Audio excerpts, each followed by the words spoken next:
అనకాపల్లి జిల్లా వాసులకు multi speciality వైద్య సేవలు అందుబాటులోకి వచ్చే ప్రజలకు మెరుగైన వైద్యం అందించే లక్ష్యంతో డాక్టర్ అజయ్ శ్రవంత్ నేతృత్వంలో నూతనంగా శారదా హాస్పిటల్స్ పేట మల్టీ స్పెషాలిటీ వైద్యశాల నెలకొల్పారు.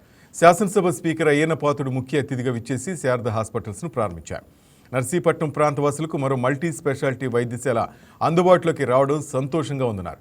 ఆంధ్ర యూనివర్సిటీతో పాటు కేరళలో వైద్య విద్యను అభ్యసించిన డాక్టర్ అజయ్ లండన్లో సైతం శిక్షణ పొందారని స్పీకర్ తెలిపారు.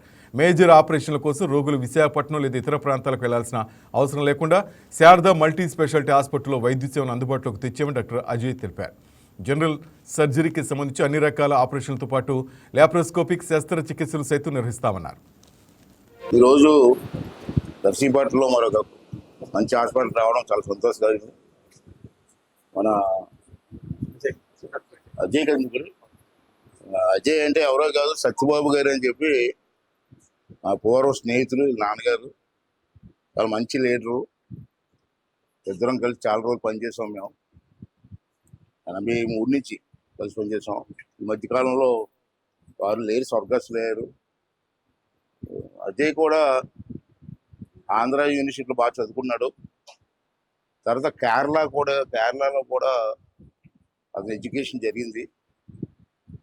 దురదృష్టం ఏంటంటే వాళ్ళ నాన్నగారు చనిపోకముందు లండన్ కూడా వెళ్ళి లండన్లో మళ్ళీ ట్రైనింగ్ అవ్వాలని ట్రై చేశారు.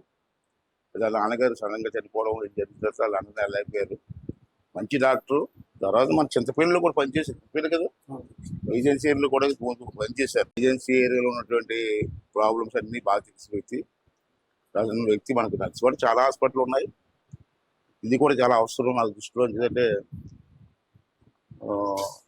ఈ మధ్యకాలంలో మనం చూస్తూ ఉంటాం, ఎవరో ఊహించలేని ప్రాబ్లమ్స్ వస్తున్నాయి.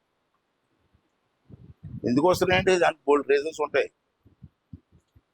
ఏం చెప్పలేం. ఏజెన్సీలో ఉన్నారు. ఏజెన్సీలో ఉన్న వాళ్ళు ఏంటంటే ఫుడ్ హ్యాబిట్స్ అవ్వచ్చు, వాళ్ళు సరైన హ్యాబిట్స్ లేకపోవడం అవ్వచ్చు, రకరకాల ప్రాబ్లమ్స్. ఇవన్నీ కూడా ప్రాబ్లమ్స్ ప్రతి దగ్గర ఉన్నాయి. తర్వాత మెయిన్ ఏంటంటే అంచేత ఇటువంటి పెద్ద డాక్టర్, మంచి డాక్టర్లు వచ్చినప్పుడు వాళ్ళు ఇన్వెస్టిగేషన్ ముఖ్యం. ఏ జబ్బుకైనా ఇన్వెస్టిగేషన్ ముఖ్యం. ఇన్వెస్టిగేషన్ చేయకుండా ట్రీట్మెంట్ చేయడం మహా తప్పు. ముందు ఇన్వెస్టిగేషన్ జరగాల. నాకున్న లోపం ఏంటి, హార్ట్ ప్రాబ్లమా లేకపోతే స్టమక్ ప్రాబ్లమా, ముందు ఇన్వెస్టిగేషన్ చేసిన తర్వాత ఆ ఇన్వెస్టిగేషన్ చూసిన తర్వాత, రిపోర్ట్ చూసిన తర్వాత దాన్ని బట్టి ట్రీట్మెంట్ ఇవ్వాలి ఏ డాక్టర్ అన్నా. కానీ మన ఏరియాలో కొంతమంది సర్టిఫికెట్ లేని డాక్టర్లు ఇన్వెస్ట్మెంట్ అది